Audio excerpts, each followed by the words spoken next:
Nearly a year after wildfires in Maui destroyed 2,000 buildings and caused billions in damage, the town of Lahaina is on the mend.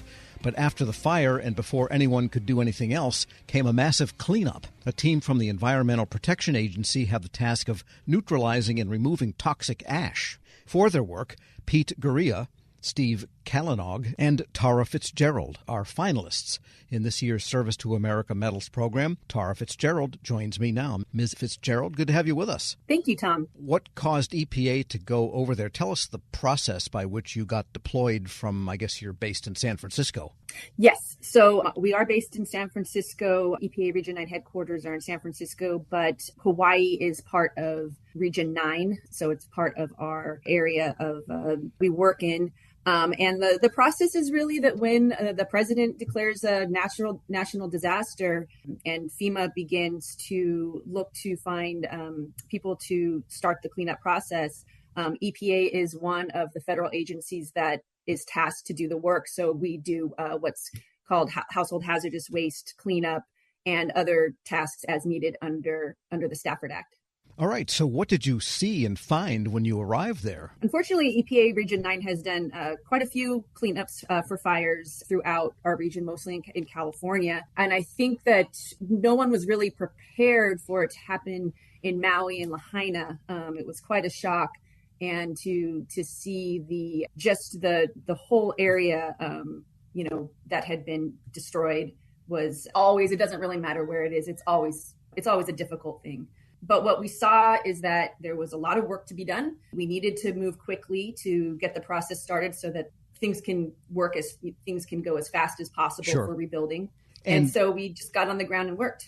Now, the houses that were destroyed, these are not your standard Washington, D.C. or Marin County suburbia, right? These were different types of structures mostly? Lahaina, it's an old town, has so much history. So, there were a lot of residents and commercial buildings that were pretty much the same types of structures, but they were just completely exposed to the ocean. So there was a lot of concern about the ash from the structures moving away from the burn area. Sure. And tell us more about the toxicity and the danger of the ash, because when you think of burned up wood and stuff, doesn't sound particularly dangerous to health, but there was more in this ash than you might expect. EPA did conduct soil stabilization by applying a stabilizer to the household, to basically the human footprint. So it's really the buildings, personal objects, cars.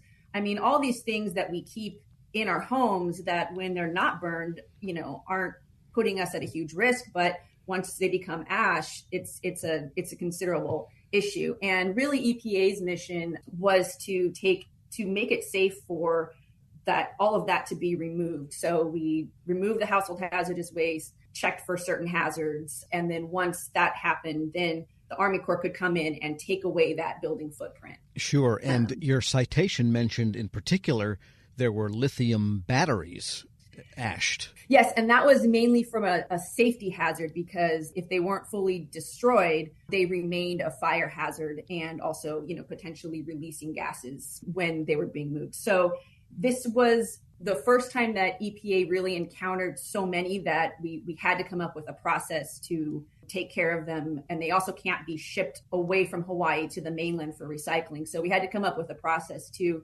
make them not batteries anymore so they could be shipped off. And now that material is being recycled and reused. We're speaking with Tara Fitzgerald. She's an on-scene coordinator in the San Francisco office of the EPA and also a finalist in this year's Service to America Medals program.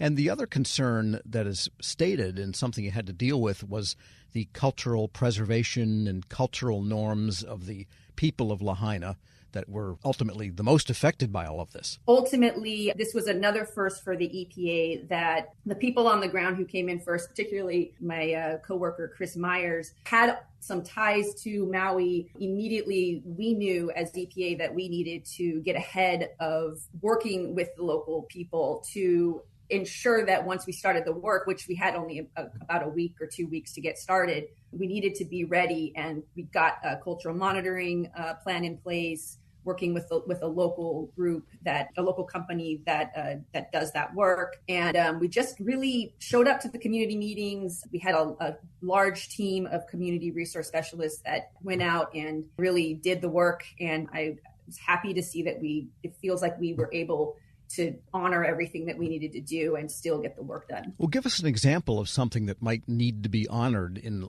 Lahaina in cleaning up ashes and destroyed buildings that maybe is different from what you might encounter at a fire in Levittown. Just the historical significance of Lahaina in particular, there were so many just cultural resources that needed to be preserved that we don't have records on. So we needed to work with people who knew where they were. And there are also iwi kampuna, there are burial areas that are they are right in the residential places. Now, we don't keep those records. We don't know where those are. So we need to work with the people who know where it is to ensure that we're not going on those areas. That's really why we had monitors on every team. Sure. Were there important, aside from burial grounds, cultural pieces that you might not have recognized that survived the fire that you might have encountered and maybe tossed if you didn't know, oh, don't toss this thing? Absolutely. I think it would have been more moving them or walking on them in order to find the waste that we were looking for. And it's also been important that it's marked out and so it's not removed later as well.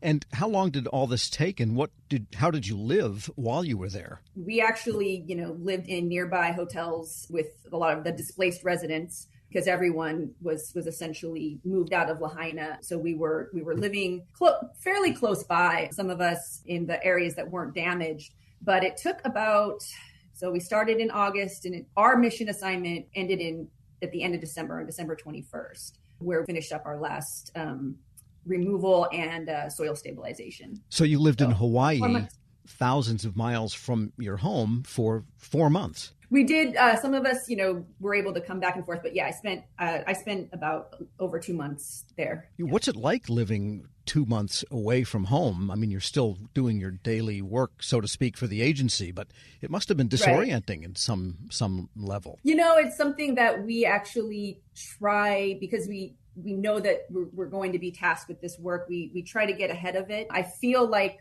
the community in Hawaii and working with everyone actually kind of made us better at taking care of each other.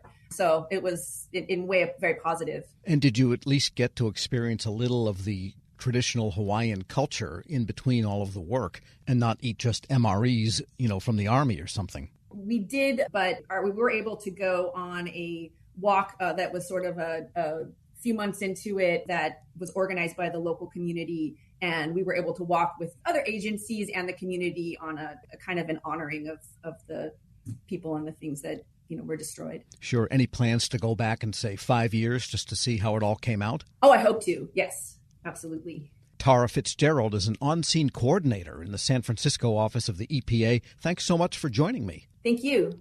And she, along with Pete Guria and Steve Calanog, are finalists in this year's Service to America Medals program.